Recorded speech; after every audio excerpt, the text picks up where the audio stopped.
Hi friends, it's Tuesday and it's our first day of writing. So last week we read some poems about animals. We thought about interesting words. We also thought about what an animal would look like, what it would sound like, and then we wrote some poems about animals. This week we're going to be thinking about food. Our first poem today is about a man who eats a strange breakfast. What do you eat for breakfast? Turn to your grown-up. Well, every morning I get up and I either have a scrambled egg with some cheese and some veggies, or sometimes I make oatmeal. Those are things I eat for breakfast. When I read the poem, listen for the things Timothy Tompkins eats and think about what's silly about this poem. So let me read the poem to you. It's called The Meal. The author, Carla Kuskin, wrote the words, and the illustrator is Mark Brown. And it's another poem from our book called Read Aloud Rhymes for the Very Young. And they were selected by Jack Prelutsky. And it's published by Random House. Close your eyes if you want. Make a picture in your mind. Turn your TV on. Or just listen and make a picture in your mind. The meal. Timothy Tompkins had turnips and tea. The turnips were tiny. He ate at least 3. And then for dessert, he had onions and ice. He liked that so much that he ordered it twice. He had 2 cups of ketchup, a prune and a pickle. Delicious, said Timothy. Well worth a nickel.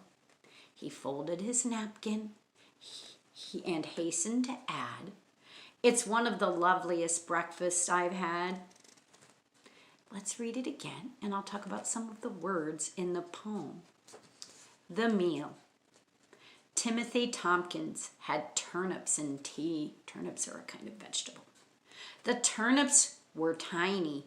He ate at least 3. And then for dessert, he had onions and ice. He liked that so much that he ordered it twice. He had 2 cups of ketchup, a prune and a pickle. A prune is a dried plum. Delicious, said Timothy. Well worth a nickel. He folded his napkin and hastened to add. He quickly added, "It's one of the loveliest breakfasts I've had." This poem really is silly, I think. Like I said, when I have breakfast, I eat oatmeal or eggs. What did you share with your grown-up about what you ate? Let's think about what Timothy ate. I'm thinking about some of the things that are funny. Are you? You can talk with your grown-up while I share. Well, onions and ice for breakfast? No, thank you. 2 cups of ketchup? I usually have ketchup on things. How about you? Maybe I have ketchup on my eggs, but not 2 cups. That's kind of funny. That makes me laugh. And who has dessert at breakfast? Not me. Maybe you do, but not me. What a funny poem. Let's see. Now we're going to read our second poem. Our second poem is about things you can crunch and lick. Before we get started, talk to your grown-up about things you crunch or lick. Okay. Things I crunch or lick. I like to crunch on pecans and walnuts. They're super crunchy. Sometimes I like to have a crunchy potato chip. Thinking about some things I lick. Let's see. I might lick an ice cream cone. I might lick a popsicle. What did you share with your grown-up? Let's read about some things that crunch and lick. Our poem is called Crunch and Lick. This poem is written by, the author is Dorothy Aldies. The illustrator is Mark Brown again. He did all of the pictures in this book. And it's from Read Aloud Rhymes for the Very Young by Random House. I'm going to read the poem 2 times. I'm going to read it all the way through the first time and then a certain section of it the second time. Close your eyes, make a picture in your mind. What do you see? Crunch and lick. Popcorn crunches. Peanuts do. The cone part of an ice cream cone is wonderful for crunching too. Things to lick are candy sticks, rainbow colored popsicles, chocolate sauce when it begins to leak and trickle down our chins. Trickle means to dribble. Let's read the first part of the story again, and I want you to listen for what does the food look like? What might it sound like? Crunch and lick. Popcorn crunches, peanuts do. The cone part of an ice cream cone. What does the food sound like in that part of our story, our poem? Turn to your grown-up. Well, the popcorn crunches, right? I can hear that crunching in my mouth when I eat popcorn. Peanuts too, they're very crunchy. Makes me think of the walnuts and pecans that I sometimes eat. What foods can you lick? Well, in the poem, it showed us that it talked about candy sticks. I can imagine taking a big candy stick like a candy cane and licking that. Popsicles, ice cream too.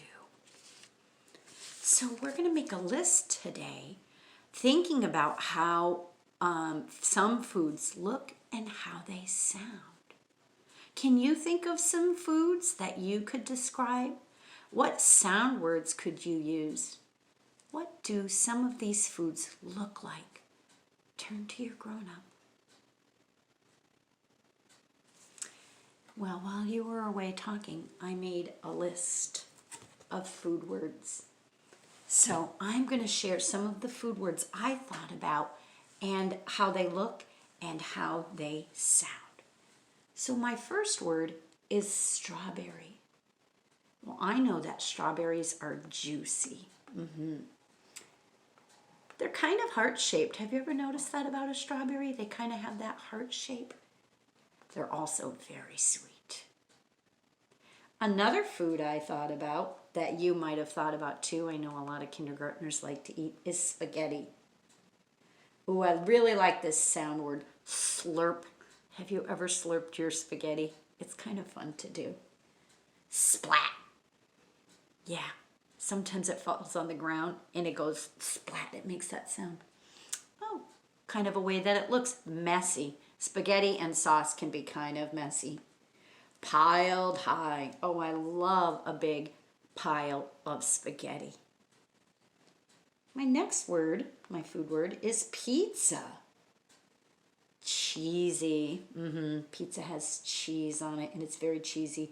And sometimes when you're eating it, you take a bite out and the cheese is super stringy. It stretches out. Pizza's hot. That's kind of like what it tastes like, right? Kind of cool. Delicious. Another word about how it tastes. Steak. Sizzling. I'm thinking about when it's on the grill. You can hear it sizzling. It's hot. It's juicy. It can be chewy. And it can be very tasty. So today I wanted to take some time to write a poem with you together. I'm going to choose one of my food words and see if I can't write a poem about it. I'm going to write a poem about the strawberry. So I've got my board ready over here and it says strawberry on the top. That's my title that I'm thinking of for now.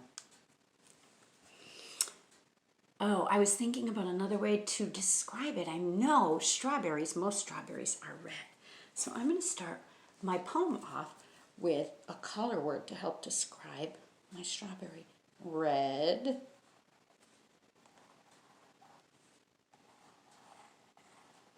And, oh, there's our popcorn word, and a D. And I'm going to choose one of those sound words, right, for when you're eating them and how that feels in your mouth.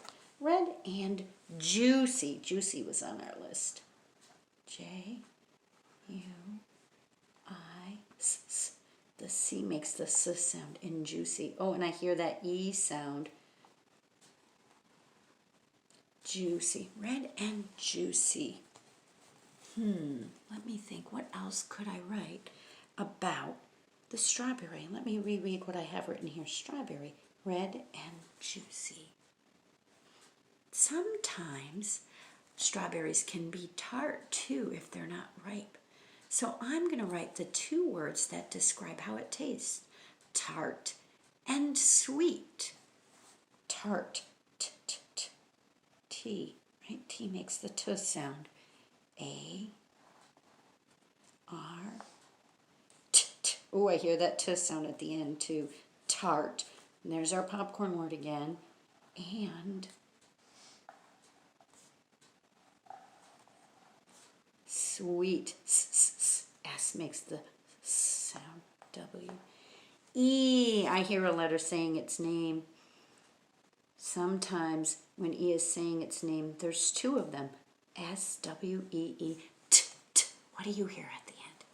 I hear it too. I hear the T sound made by T. Let me read what I have written so far. Red and juicy. Oh yeah, that helps me make a picture of in my mind, right, of a strawberry red, maybe even the juice dripping down from it. Tart and sweet. I can taste the tartness and the sweetness of a strawberry. So I'm going to stop here with our poem, and we are going to work on it some more tomorrow.